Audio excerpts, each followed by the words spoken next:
হাত চলছে পুরো মেশিনের মতো, দেখতেই পাচ্ছেন একটুখানির মধ্যেই কতগুলো কাটা হয়ে গেছে। কি সুন্দর খাড়া হয়ে উঠেছে। আসসালামু আলাইকুম সবাইকে, পবিত্র মাহে রমজানে বাংলা ভিলেজ লাইফের আরও একটা নতুন ভিডিওতে আপনাদের সবাইকে স্বাগতম জানিয়ে আজকের ভিডিওটি শুরু করছি। আমি মাত্রই ঘুম থেকে উঠলাম, আর ঘুম থেকে উঠে দেখি আমার খুবই পছন্দের একটা পিঠা, সেটা হচ্ছে সরু পিঠা। আবার অনেক জায়গায় আমি দেখেছি বা শুনেছি চুষি পিঠা বলে, তো আমাদের এখানে সরু পিঠা বলে। তো এই সরু পিঠাটা আমার হচ্ছে যে দাদি আর এক বুবু মিলে বানাচ্ছে। তো ভাবলাম কেন আপনাদের সাথে শেয়ার না করি, দ্রুত ফ্রেশ হয়ে আপনাদের সাথে এখন এই পিঠাটাই শেয়ার করব যে কিভাবে এটা বানাই। এটা হচ্ছে যে মেশিন দিয়েও বানানো যায়, আবার হচ্ছে যে হাতে কেটেও বানানো যায়। তো হাতে কাটাটা সব থেকে বেস্ট। এটা হচ্ছে যে এখন আমি আপনাদের দেখাবো দাদি এবং বুবু কীভাবে হাতে কেটে বানাচ্ছে পিঠাটা। এবং এই পিঠাটা রান্না করতে হয় হচ্ছে দুধ দিয়ে। তো আমাদের যেহেতু দেশি গরু আছে, সেই দেশি গরুর দুধ দিয়েই কিন্তু এই পিঠাটা রান্না করা হবে। তো চলুন আমরা আর কথা না বাড়িয়ে দেখে নিই প্রসেসগুলো। এই হচ্ছে যে সেই সরু পিঠা, অনেক জায়গায় চুষি পিঠাও বলে। এই যে এইগুলো কিন্তু এই যে হাতে কাটছে, এই যে বুবু কাটছে আর এখানে দাদি কাটছে। মানে হাতের ভিতরে এই সরু সরু আটাটা দিয়ে একটু ডলা মারছে, তাতেই কিন্তু খুব সুন্দর সুন্দর হচ্ছে যে পিঠা তৈরি হয়ে যাচ্ছে। আপনারা দেখতে পাচ্ছেন হাত চলছে পুরো মেশিনের মতো, দেখতেই পাচ্ছেন একটুখানির মধ্যেই কতগুলো কাটা হয়ে গেছে। আমি উঠে ফ্রেশ হইতে হইতে দেখি অনেকখানি কাটা হয়ে গেছে। দাদি, তুমি আমার কাছে একটু বলো যে এই আটাটা কিভাবে মারতে হয়। আটাটা আগে চুলাই পানি দিতে হয়, দেওয়ার পরে গরম হয়ে যায়, তখন একটু লবণ দিয়ে আটাটা মেরে নিয়ে আটাটা ছেনে নিয়ে এখন পিঠে কাটছে। ও, আর এই লেচিটা কিভাবে বানাতে হয়? এই যে এইভাবে লিচিটা বানিয়ে নিয়ে এই যে এইভাবে এইভাবে মোটাটাও কাটতে পারি আমি। ও, মানে মোটা লেচি হলেও তোমার সমস্যা নেই? হ্যাঁ, আমার পিঠে চিকুন হবে। দেখুন বন্ধুরা, একদম মানে খ্যাট খ্যাট করে কিন্তু পিঠা হয়ে যাচ্ছে। এই যে মোটা মোটা, এই যে কত মোটা। আরে বাবা, তাই যে পিঠে ছোট হচ্ছে ঘোরানোর জন্য। এটা কি হাতের ভিতরে নেন, পিছনে একবার ডলা, সামনে একবার ডলা মারতে হয় দাদি? না, একবারে এই আটাটা নিয়ে একবারে। আচ্ছা আচ্ছা, দেখতেই পাচ্ছেন একটুখানি করে এই পিঠার উপরে ডলা মারলেই কিন্তু খুব সুন্দর সুন্দর পিঠা হয়ে আসছে। বন্ধুরা দেখুন, পিঠাগুলো কিন্তু খুবই ঝুরঝুরে হয়েছে আর এত সুন্দর লাগে এটা দেখতে। আর আমার পিঠা জগতের সব থেকে পছন্দের পিঠাই হচ্ছে যে এই সরু পিঠা।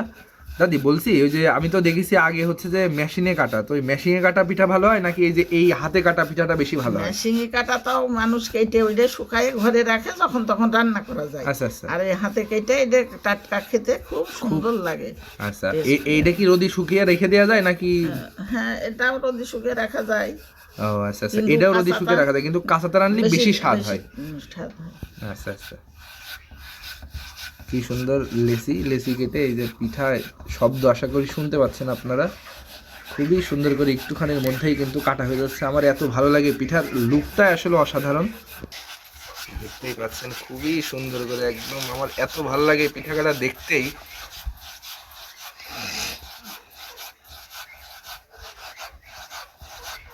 এই পিঠাটা পুরোপুরি কাটা হলে তারপরে কিন্তু হচ্ছে যে আমাদের যে দেশি গরু আছে সেখান থেকে দুধ দোয়াবো, এবং একদম টাটকা দেশি গরুর দুধ দিয়ে এবং একদম সদ্য কাটা পিঠা রান্না করা হবে। তো রেসিপিটা আশা করছি খুব দারুণ হবে, আপনারা দেখতেই থাকুন।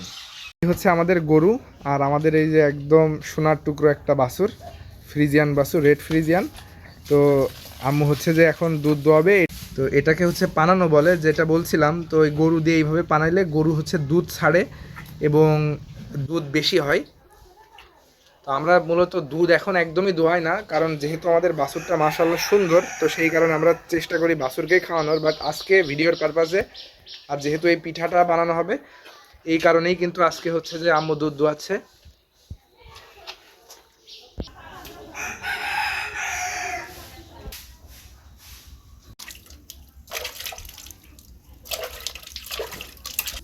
বাছুর খাওয়ার পরে এই যে বাটটা খুব সুন্দর করে ধুয়ে মুছে নেওয়া হচ্ছে, যাতে করে একদম ফ্রেশ দুধটাই পাওয়া যায়।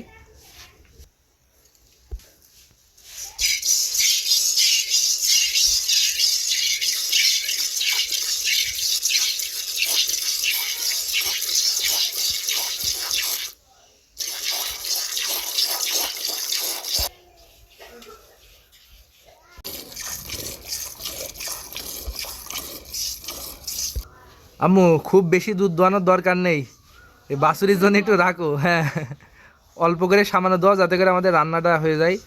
তাছাড়া মাশাআল্লাহ বাছুরটাও কিন্তু খুব সুন্দর হয়ে উঠেছে। তো এই কারণেই দুধ বেশি দেবো না আমরা। আম্মুর অলমোস্ট শেষ।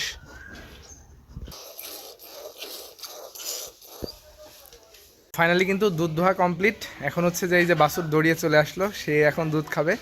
আর আমরা যতটুকু নিয়েছি আমাদের অতটুকুতেই হয়ে যাবে, কারণ পিঠা খুব বেশি না।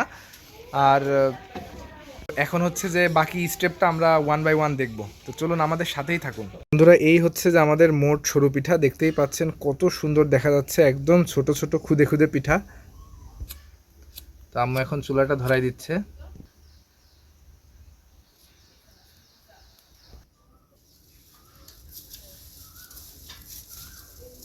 রান্নাটা কিন্তু খুবই সিম্পল, কারণ প্রথমে আম্মু হচ্ছে যে দুধ জ্বালিয়ে নিচ্ছে। এখন যেই দুধটা গরু থেকে দহন করা হলো, তো দুধ জ্বালানোর পরে কিন্তু এটার ভিতরে চিনি দিয়ে কিছুক্ষণ জ্বালাই নেওয়ার পরে আমি যতটুকু জানি ওই পিঠাটা দিয়ে দিলেই হয়ে যাবে। তারপরে আম্মু কিভাবে কি করে আমরা দেখতে থাকি। কি সুন্দর খাড়া হয়ে উঠেছে, টানে পড়ে আছে যে সেজন্যই খারাপ হয়ে গেছে। রোদি দেওয়ার কারণে না, মানে একটু রোদি। ও আছে এমনি এখন একটু টান বেলা এই কারণে। গরমের সময় তো ওই জন্য সেটাই রাখিলাম, তার খাড়া হয়ে গেছে একদম সুন্দর দেখা যাচ্ছে। হ্যাঁ, আপনি সরু পিঠাটা রান্না করে দেন, আপনার হাতে সরু পিঠা খাতেই মজা, বুঝেছেন? দুধের মধ্যে একবারে পানি দিয়ে জ্বালাবা না? হ্যাঁ, দিয়ে দিয়েছি তো। পানি ওই থেকে হবে না, তাই করবেন তো মেলা দিক না পিঠে পানি লাগবে। তাহলে আর একটুখানি পানি দাও, আমাদের গরুর দুধ তো ঘন আছে। দাদি এটা কি নারকেল? নারকেলের কি তো দুধ বানিয়ে নিলে? এরকম চিপে চিপে নিলাম যাতে টেস্ট থাকে। আচ্ছা আচ্ছা, তাহলে এখন পরিমাণ মতো লবণ আর কি দিবা? লবণ দেবো, গুড় দেবো, চিনি দেবো, মশলা দেবো। আচ্ছা, দিদি থাকো তুমি। তাহলে প্রথমে লবণ দিয়েছো তাই তো? এটা কিসের গুড় দাদি? খেজুরের। খেজুর। গুড় দেওয়ার সাথে সাথে কি সুন্দর একটা কালার চলে এসলো।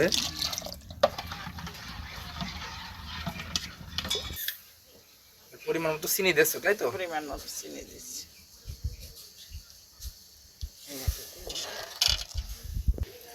এখন নারকেল।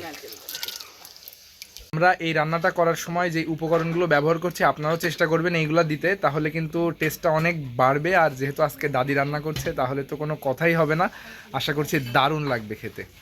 তাহলে এবার এই যে ফলটা দিয়ে দিলে তাই তো? এটা দিলে বাসনা হবে একটু।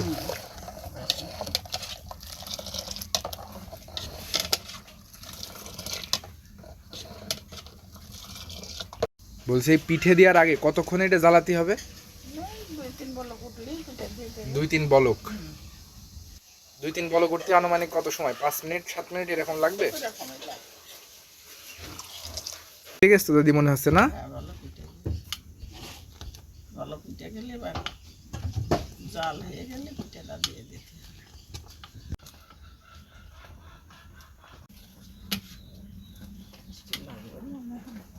তাহলে এইটা পিঠেগুলো আলাদা করছো কেন এখন এই গুঁড়ো থেকে নাকি? এই গুঁড়োগুলো পানি দিয়ে গুলিয়ে ওর ভিতরে দিলে ঝোলটা আরো গাঢ় হবে, ঘন হবে। আচ্ছা আচ্ছা, ও এই কারণে তুমি পিঠেগুলো আলাদা করে রাখছো আগে। হ্যাঁ, আগে আলাদা। আর যদি একসাথে দিয়ে দিতে? দিলে এটা দলা বেঁধে যাবে। দলা বেঁধে যেত না? তাহলে বন্ধুরা আপনারা যখন পিঠা বানাবেন তারপরে কিন্তু এই গুঁড়াটা আগে গুলিয়ে তারপরে এই মিশ্রণের মধ্যে দিবেন, এতে করে ঝোলটা ঘন হবে। আর পিঠাটা পরে দিবেন।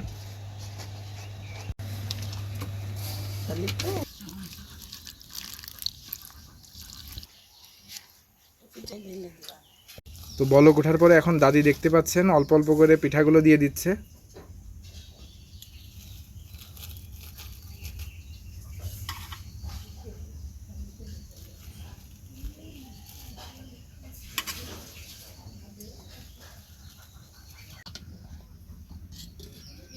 আর এই যে সেই গুলিয়ে রাখা গুঁড়াগুলোও দিয়ে দিচ্ছে এখন।